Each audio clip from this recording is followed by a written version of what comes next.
Steve, Lauren, this is a big victory for Riggs, though it's important to note it is likely to be appealed. Now, it's been more than 3 months since the election. Tonight, we are taking a look at how we got to this point.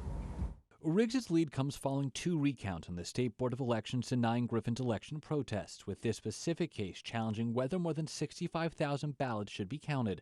Griffin has cited issues questioning the validity of those votes, ranging from improper registration to identification, including for overseas voters and military members. Well, it goes back to making sure that the individuals that are allowed to vote are able to vote.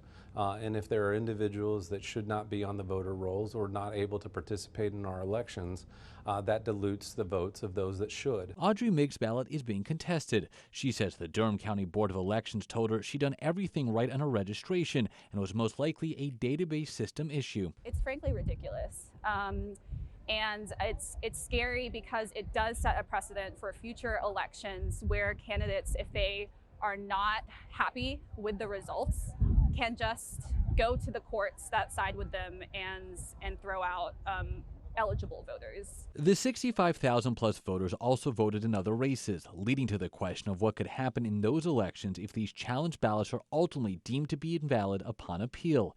In a statement, State Board of Elections Public Information Director Patrick Gannon wrote, "The State Board of Elections and the courts considering post-election litigation in North Carolina have routinely interpreted the law to be that once a certificate of election is issued for a contest, it is final. We cannot predict what the courts will do, however."